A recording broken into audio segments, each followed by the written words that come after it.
in a city that never slept, bathed in the perpetual glow of neon and chrome.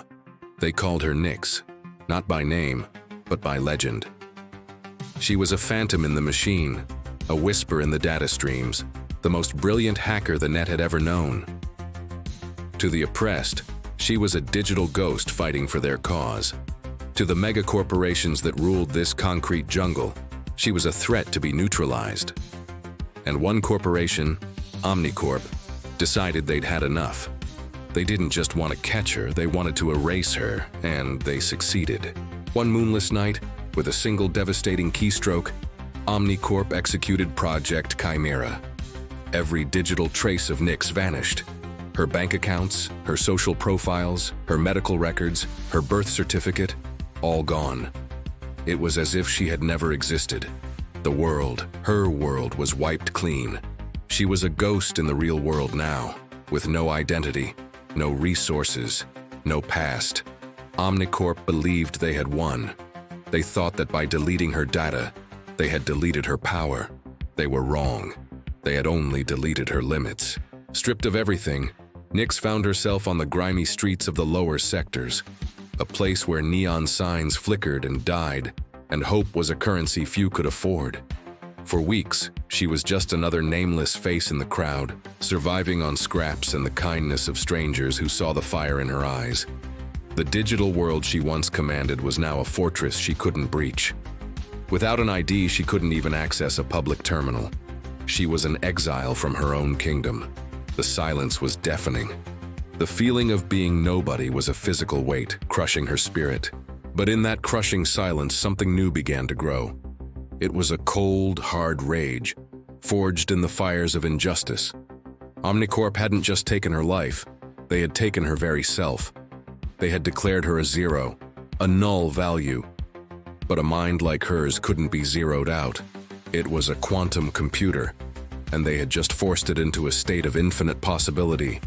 Her greatest weapon wasn't a keyboard or a line of code. It was the intricate, beautiful, and now furious network of neurons inside her skull. She started small.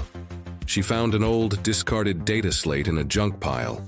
Its screen cracked like a spiderweb. Using scavenged parts and a flicker of power siphoned from a street lamp, she brought it back to life. It was a relic, ancient by the city's standards.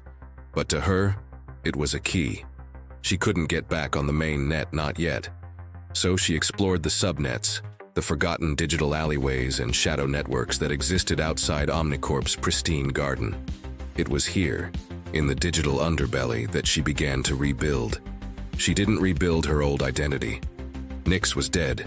From the ashes, Kalis was born. A new name, a new purpose. Not just to get back what she lost, but to tear down the system that allowed a corporation to play God. She connected with other outcasts, the digitally disenfranchised, the rebels who lived in the cracks of society.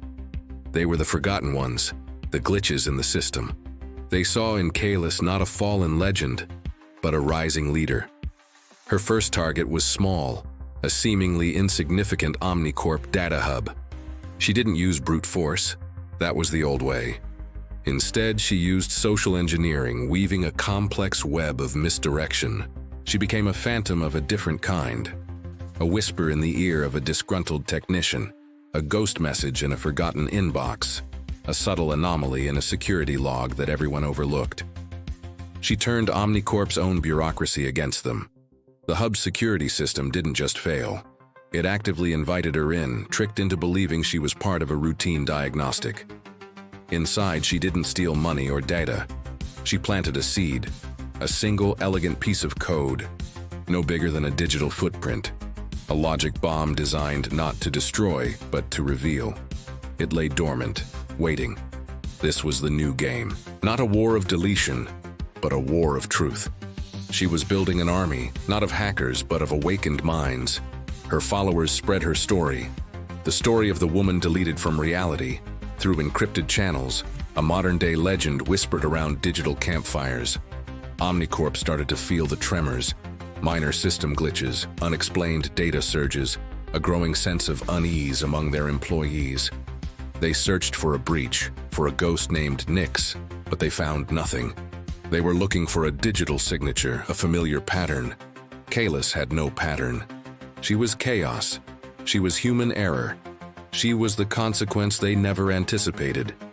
She was proving that you can't delete a person by deleting their files. A human being is more than a collection of data points. We are memory. We are emotion. We are resilience. Her next move was bolder.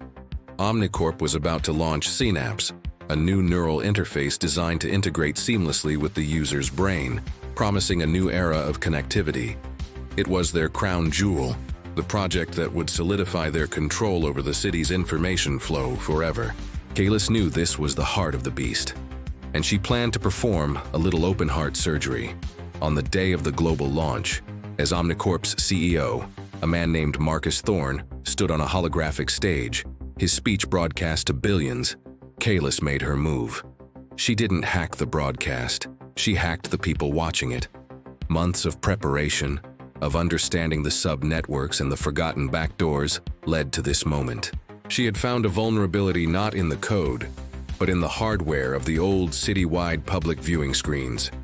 The very screens the poor and disenfranchised used to watch the world of the elite. As Thorne spoke of a future of unity and seamless connection, the logic bomb she had planted weeks ago in that small data hub finally activated. It didn't trigger an explosion. It triggered a connection, a chain reaction. It linked her tiny, cracked data slate to the forgotten networks, which in turn activated a cascade of dormant programs she had hidden all across the city's digital infrastructure. Suddenly, on every screen Thorne wasn't on, a new image appeared. It was a face. Her face.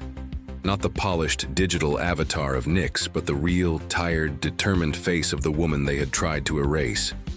And then, she spoke. Her voice, raw and unfiltered, cut through the corporate gloss.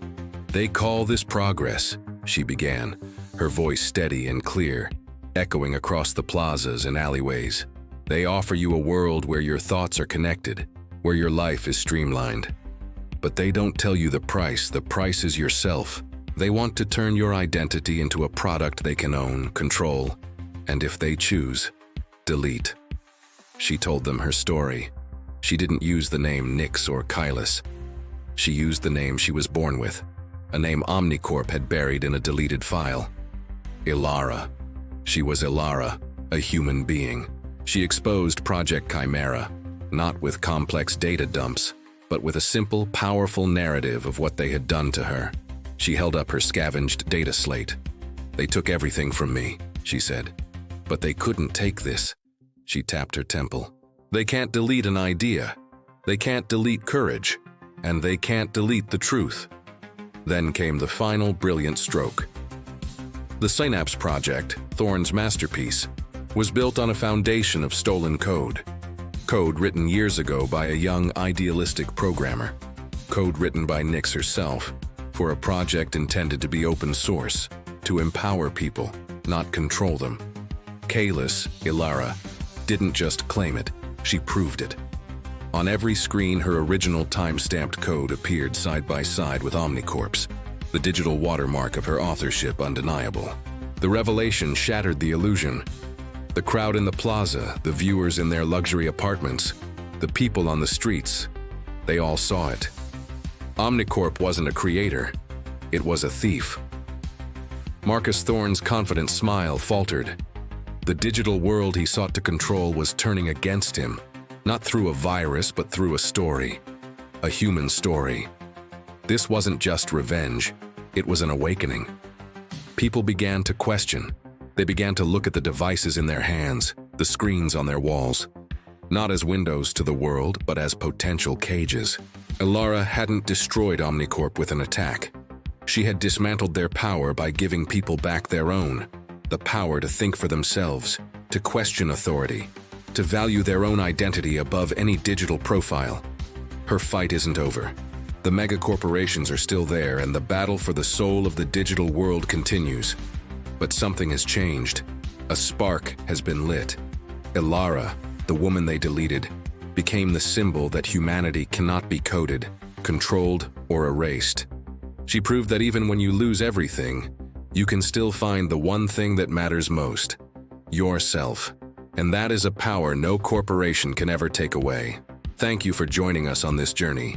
If her story moved you, if it made you think about our own digital world, please consider subscribing to the channel and hitting that bell icon. Your support helps us bring more stories like this to light. Share this video, and let's keep the conversation going. Until next time, stay curious and stay human.